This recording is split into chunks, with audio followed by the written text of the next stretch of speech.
Advanced Modeling of Microlens Arrays with VirtualLab Fusion.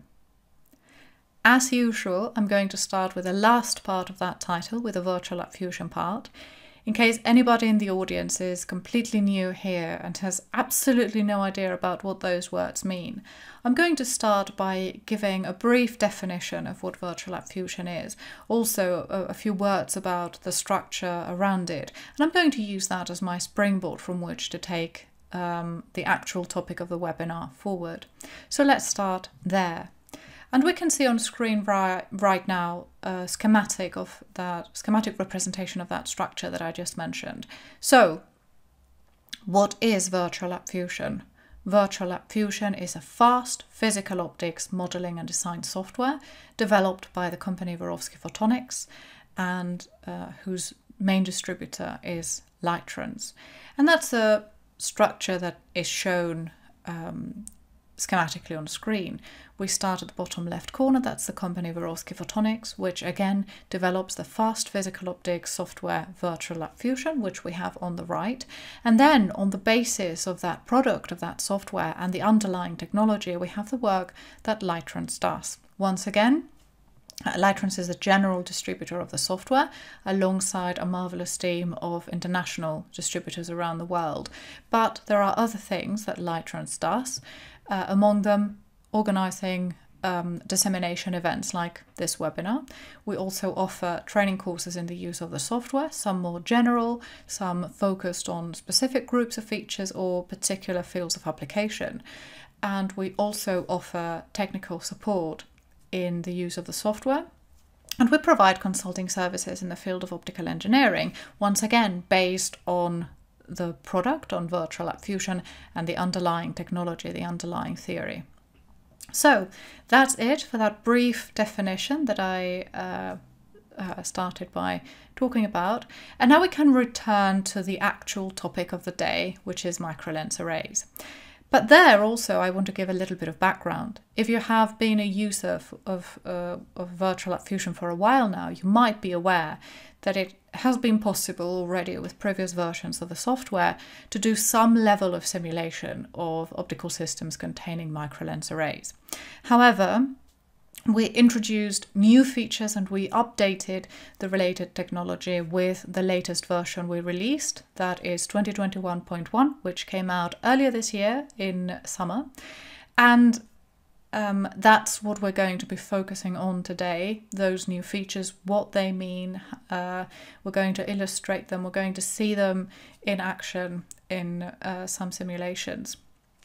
Also, from this point of view of giving a little bit of background to the topic and talking about things that can be interesting to the audience listening right now, is if you like what you see here today, but you don't have a valid license of VirtualLab Fusion, you're not a current user, and you would like to become one, I want to give a little bit of information about the license model and about what tools you would need in order to be able to work with the features that I'm going to be discussing throughout the webinar. So just a few words about the structure of the license model of VirtualLab Fusion that is always constructed on the basis of a VirtualLab Fusion platform, which comes in two versions. More about that in a second. And then on top of that platform, it is possible to add additional toolboxes depending on the applications that one has in mind for the software.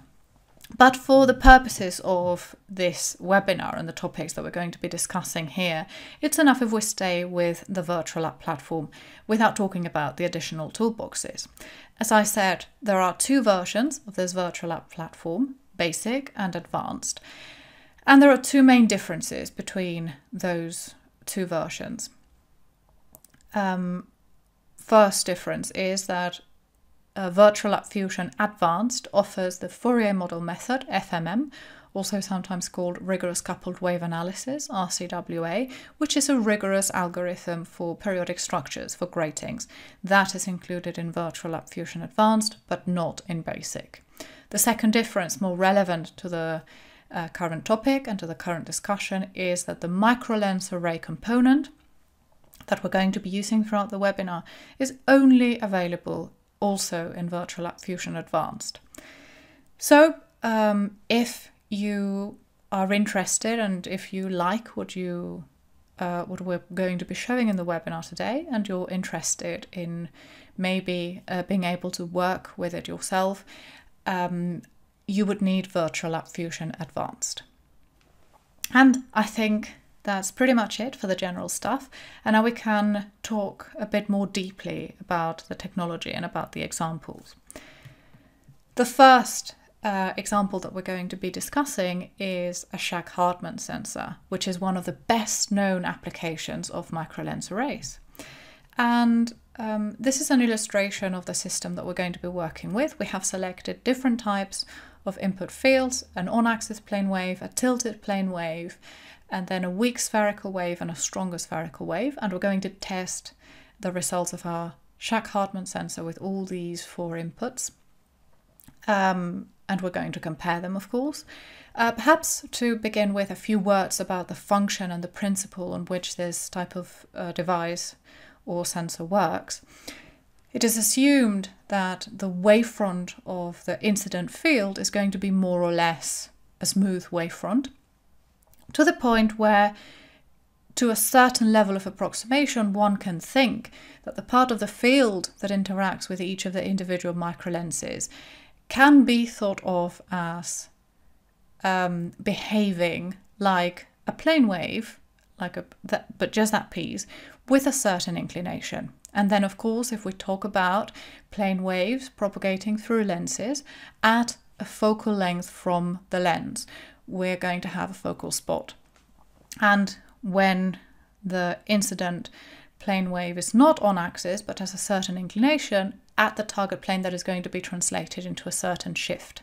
Again, we're talking about assumptions here, of course, that depending on what type of incident field we choose, the bit of the field that interacts with each of the individual microlenses is not going to behave exactly as a plane wave. There can be more or less of a curvature, and that can affect the results, as we're going to see. But for the thought process that one can use to think about the function of the device and how the device works, that would be a valid description. So the point is, of course, experimentally, we have no access or no direct access to phase information, and we always have to resort to indirect measurements in order to find phase information. And this is one such indirect measurement. The point is that we can map, or we can trace back, the shift experienced by each of the focal spots generated by each of the individual microlenses to the inclination, to the gradient of that bit of the wavefront that impinges on that individual microlens. And of course, by using that information about the gradient, the original wavefront can be reconstructed. So that's the principle on which a 𝗃𝗲𝗀𝗀𝗀 sensor works. And again, we're going to test it with those 4 inputs that we can see described on the left column of this slide. So let's do that in VirtualLab Fusion directly. Here we are. In case you have never seen it before, this is what VirtualLab Fusion looks like, what the user interface of VirtualLab Fusion looks like. And I would like to mention that I have pre-run all the simulations, so I have all the results available. Considering the topic that we're discussing, the simulations are quite fast. We're talking about a handful of minutes, about 2-3 minutes. Of course, it also depends on the hardware, but on my computer, and depending on the simulation that we want to perform, but on my computer here, we're talking about a handful of minutes for the full physical optics simulation,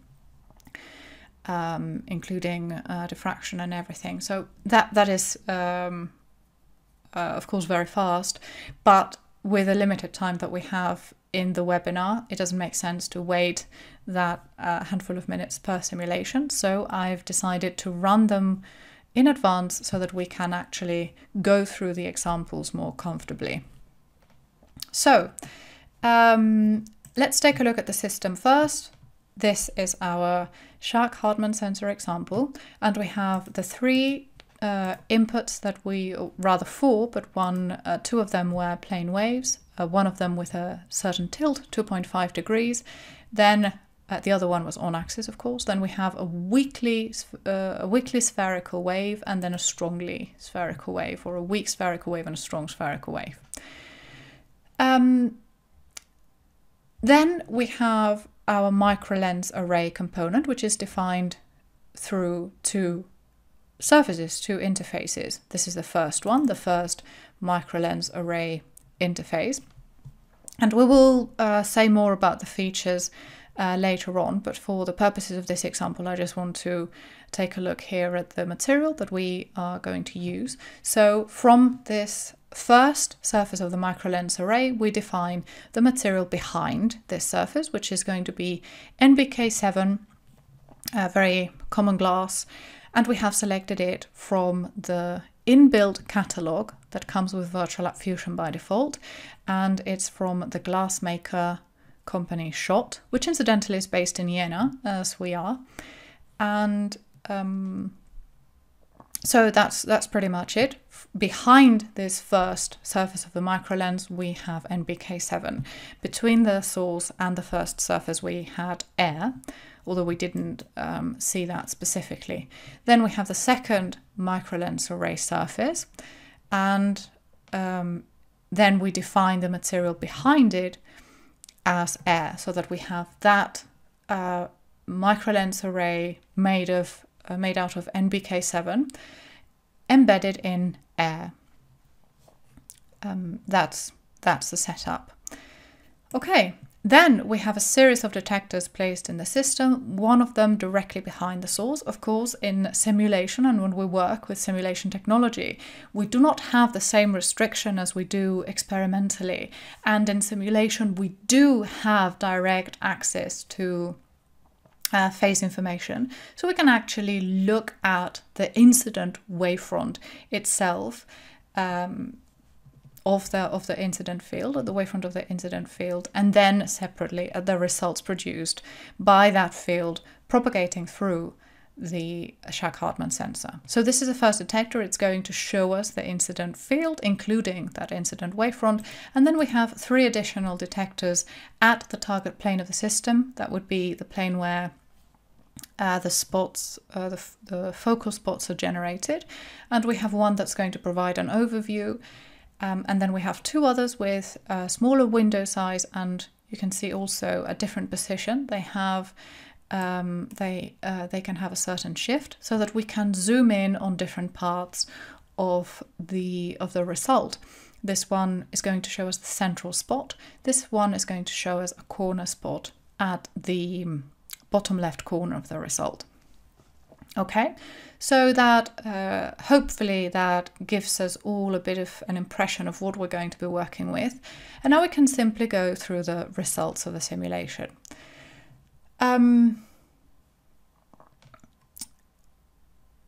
So first of all, we can take a look at the incident wavefronts, as I said, and let's select the on-axis plane wave, the tilted plane wave, and one of the spherical waves. We can see that difference. The on-axis plane wave is simply just that, a plane wavefront.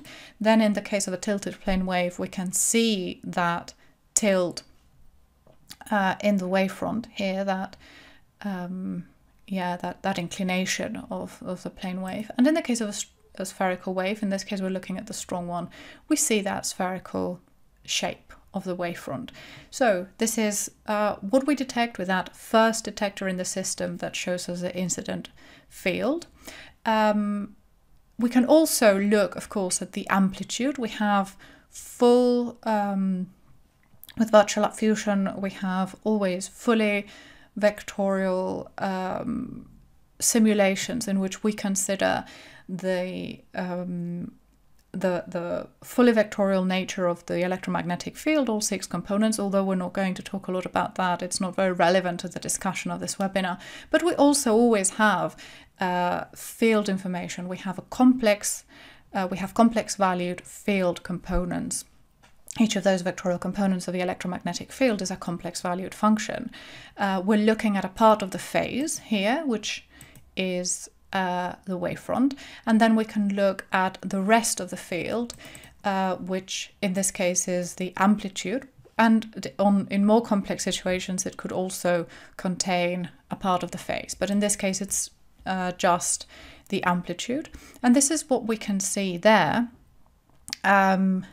Let's go back to the system. All these three sources have an aperture included. So in the case of the on-axis plane wave, we can see here the propagation direction. If I go to this other tab, basic parameters, we can see that there is an aperture inside the source itself that is going to truncate this plane wave. Of course, an ideal plane wave is infinitely extended, but here the plane wave includes an aperture that truncates it. So, and that the parameters, the shape and size of that aperture can be defined and controlled directly inside the configuration dialog of the source. So, in this case, we have a rectangular aperture of 2 by 2 millimeters, the same for all 4 cases, and that's what we can see here as well in this field result. We have those 2 by 2, that rectangular shape of 2 by 2 millimeters. So that's pretty much it for the input. And now let's take a look at the field tracing results. First, let's look at the whole result for all 4 cases. So field tracing result for the on-axis plane wave, field tracing result for the tilted plane wave. We can directly see how all the spots in this case are shifted because we have the gradient of the wavefront is constant, but of course it has a certain inclination, and that is translated as a shift of all the points or all the spots at the same time. Then the field tracing result of the weak spherical wave and the field tracing result, the full result of the strong spherical wave. I'm going to minimize the tilted plane wave again because we've already seen the most interesting part perhaps, and we're going to focus on the other 3, on the on-axis plane wave, the weak spherical wave and the strong spherical wave. And we're going to look at the shifts in a minute. If I zoom in and we're going to look at things in more detail using the results from the other detectors, we can see that the spots are a little bit different in all 3 cases. Let's take a look at the result that is generated by this detector that is a little bit more zoomed into the center for each of these 3 results. Okay, I'm going to zoom out here and I'm going to use those additional results. So this is the central spot for the on-axis plane wave. This is a central spot for the weak spherical wave. And this is the central spot for the strong spherical wave. Of course, in the case of the central spot, or the center spot, we do not expect any of them to be shifted except for the case of the tilted plane wave, which we do not have here right now.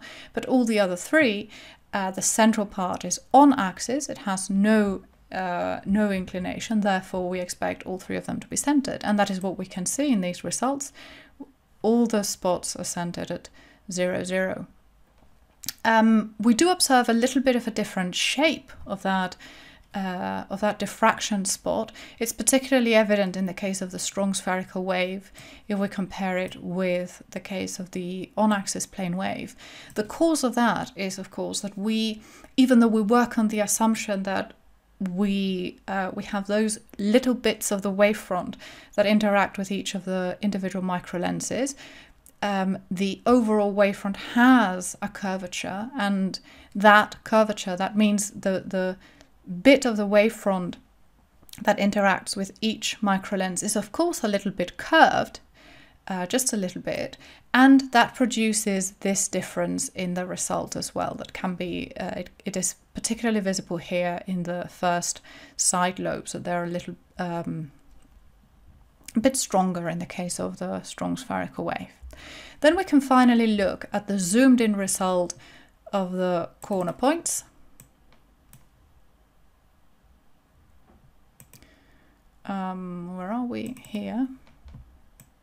Weak spherical wave and corner of the strong spherical wave. Of course, for the on-axis plane wave, it is still centered, but then for the other two, it already acquires a shift, a little bit of a shift in the case of a weak spherical wave, and a stronger shift, a more noticeable shift in the case of a strong spherical wave. Here we can see that.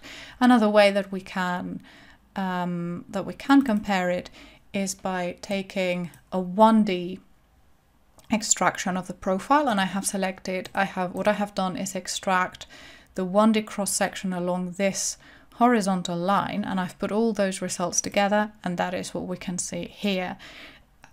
All three on-axis or central spots are perfectly centered, and then we can see that shift for the two cases of the spherical waves, stronger for the strong spherical wave, very clearly visible here.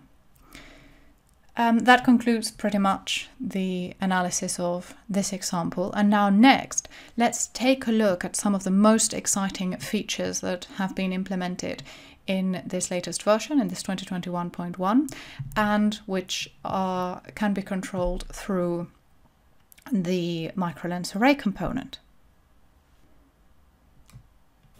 Okay, so the 3D ray tracing depiction of the system that we're going to be working with next is this one. So this is the whole system here, and then if we zoom into this area, we see the individual rays for each of the rays coming out of each microlens. The point here is more to investigate the features and to go through the most interesting features in VirtualLab Fusion, as I said. So let's move to the software again. And here we are. We have a plane wave source, in this case again. Then we have the first surface of our Microlens array. And in this case, only one of the surfaces of the component has that Microlens array profile. The other one is a plane surface, which we have here. And again, a handful of detectors throughout the system. One of them placed inside the glass of the Microlens array component, and the other two located in the far field, 1 meter away from the second surface of the Microlens array component. Okay, so I'm going to double click on this Microlens array, and as I said, I'm going to go through some of the most interesting features and things that I believe are worth mentioning in this context. So this is something we have already seen. I mentioned the material configuration in the previous example. Now I also want to emphasize this part, which defines the shape and size of the whole component. So our Microlens array is going to be rectangular in shape overall, and is going to have a size of 1.5 times 1.5 millimeters. The way we construct this type of component is first through this solid tab, but you can tell probably that we have not seen that Microlens profile anywhere. That is controlled, or anywhere yet, that is controlled through this other tab, Surface Add-on. And the way that we actually configure the Microlens array profile in this type of component is through the feature that is known in VirtualLab Fusion as a stack, which is something that is added onto a reference surface, in this case a plane. That reference surface is a plane. And in this stack is where we're going to have that Microlens array profile. So if I click on Edit here, we can see the cross-section of our Microlens and how it has been defined. We're using a conical surface. This is just this visualization is just in the X in the Z Y plane, but it looks exactly the same in the ZX plane, so it hasn't changed. We have a 2D microlens array, and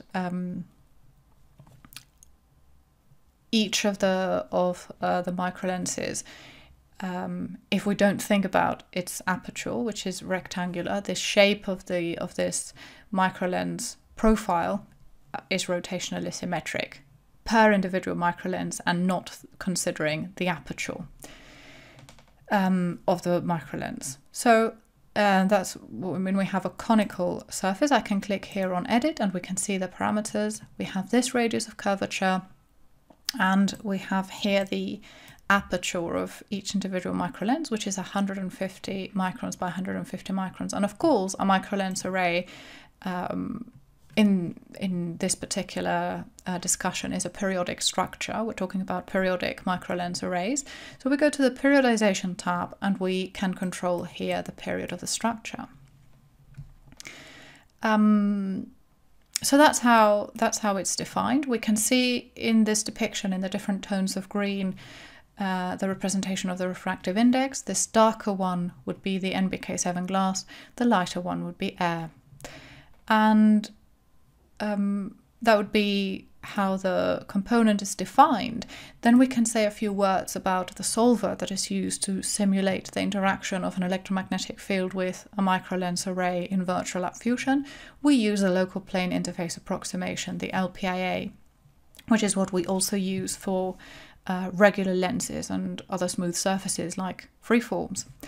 And now, particularly interesting here is the channel discussion, the channel configuration. Now, channels are one of the most powerful parts of the technology implemented in VirtualLab Fusion. And the definition of a channel is an input-output pair. They are fundamental to the simulation of non-sequential systems. So, if we think about a simple surface, just a surface, nothing else, we can think about 4 input-output pairs. Light that is coming from the left and is transmitted, light that is coming from the left and is reflected, light that is coming from the right. Remember, we're thinking about fully non-sequential systems, so we can have multiple reflections, and light can come from the right as well. So light that is coming from the right and is transmitted, light that is coming from the right and is reflected. So those are the 4 master channels, the 4 channels that can be defined for a simple surface. Then on top of this, we can have additional channels to increase the complexity and to increase, or to, depending on what type of component or of situation we're talking about. For instance, gratings have on top of these 4 master channels, the channels corresponding to the different grating orders. And in this case of the microlens array, we can think about the possibility of dividing the structure per microlens. So we can, furthermore, on top of the master channels that we just discussed, we can have additional channels per microlens. So then the interaction of the incoming field would be, the field would be broken up according to the aperture of each of the microlenses, and the interaction of that piece of the field with the individual microlens would be calculated or modeled independently. And in the microlens array component, we have the option of treating the whole microlens surface as a single entity, no additional channel subdivision for the individual microlenses, or we can choose to model each microlens independently. Now, both options are available and both options are useful. If we deciding to use the channel decomposition, this X-domain channel decomposition, means that we have a greater capacity to resolve more finely the edges separating the individual microlenses. But on the other hand, the simulation is probably going to be heavier. We're going to require more simulation time, more memory, and so potentially that's a general That's a general statement. So depending on the specific circumstances of a given system, we can choose not to use the channel subdivision or to use it. We're going to see the differences a little bit next. Now, if we choose to use this structure-related X-domain decomposition so that each of the microlenses is modeled as an independent channel, then we can furthermore choose to simulate all channels, or we can isolate a given microlens and say, okay, for this simulation run, I just want to see what happens with this microlens. That is also possible with this channel decomposition. One final thing is the management of the boundaries of the regions. Of course, we have said that the field is broken up so that one piece interacts with one microlens, and the way this is done for sampling reasons uses a smooth cosine border. We can see the illustration of that on the slides here. Here we are. So we can choose between these three options: inner soft boundary, outer soft boundary, or shared soft boundary, and what percentage of the overall extension of that of the size of that microlens is going to be used for this smooth decomposition. All three are available. In general, the shared soft boundary would be the most realistic, so to speak, where the pieces of the field selected for each individual microlens overlap here. So that is an additional option.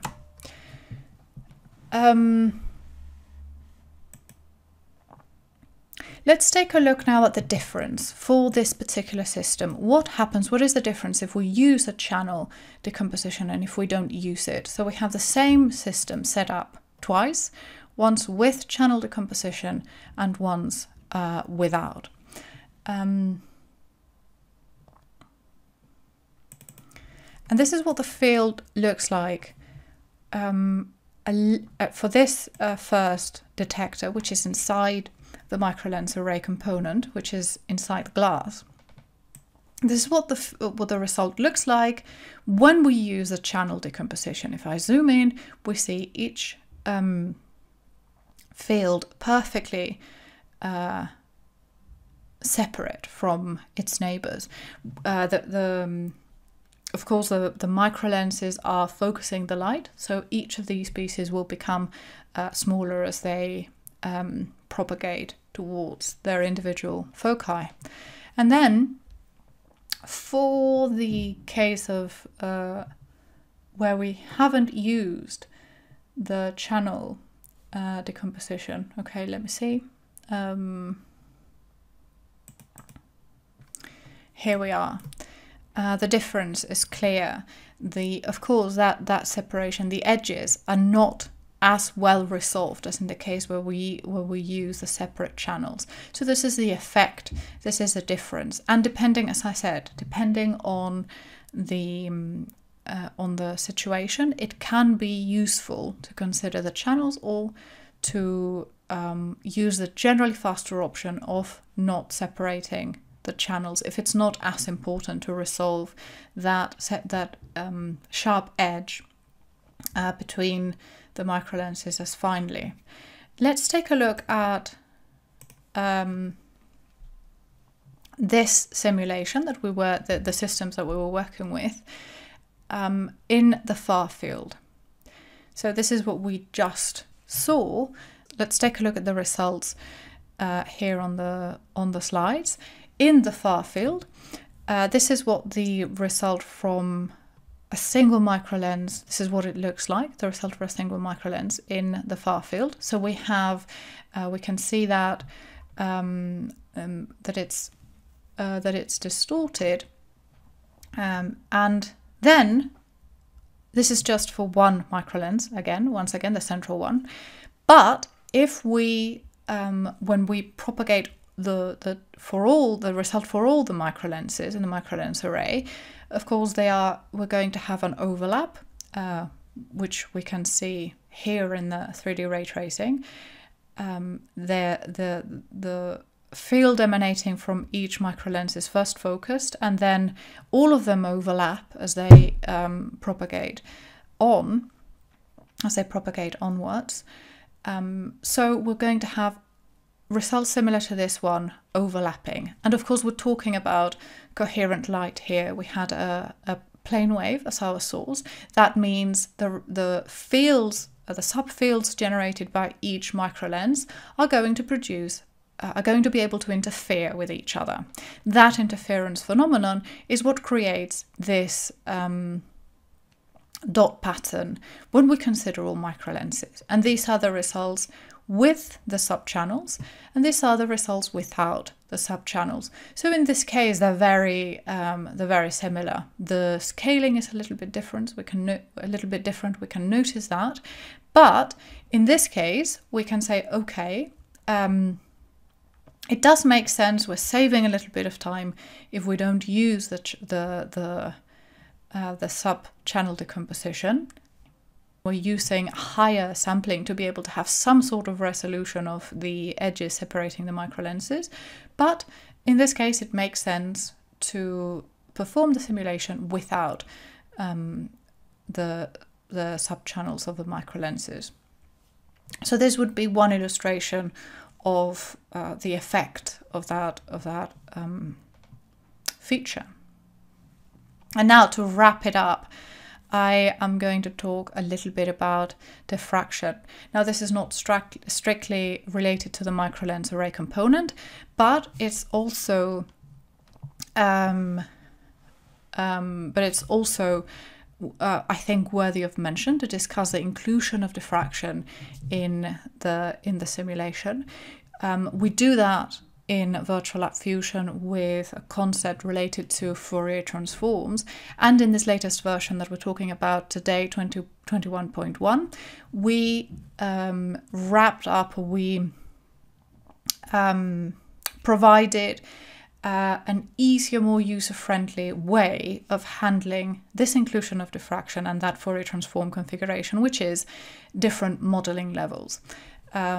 Three modeling levels in particular, and with the first one neglecting diffraction throughout the system, and the second one including diffraction for the last propagation step to the detector, and the third modeling level would include diffraction everywhere. Additionally, diffraction for the source modes can also be included on top in every level. So the point is, I'm not going to go too deep into this, into that part of the software. The point is that we can neglect diffraction or include it through the modeling levels, and we're going to take a look at that for a microlens array system here. So this is the case of, it's similar to the system that we just saw, and we're using modeling level 1. So here we are neglecting diffraction everywhere. Here we have all the this is the result directly a little bit after the first microlens array surface, and here we have all the microlenses together, and also just the central mode and just a corner mode. And then we can look at the same thing and compare when we include diffraction and when we don't include diffraction. We can see those ripples here. Note the different scaling that is shown here on the slide. Let's maybe go to VirtualLab Fusion and see that result with adjusted scaling. So here the scaling is the same. It's the result that we just saw on the slide, and we can see the difference here is the ripples that appear with propagation because of the aperture of that microlens, of that individual microlens array. Again, we just have one, this is a result for just one microlens. And then, of course, we can go into the focus. At this plane, it only makes sense to consider diffraction, because this is a phenomenon that is fully diffraction dominated. We can see that very clear diffraction pattern. With that, we conclude the presentation of the webinar, and we move on to the Q&A.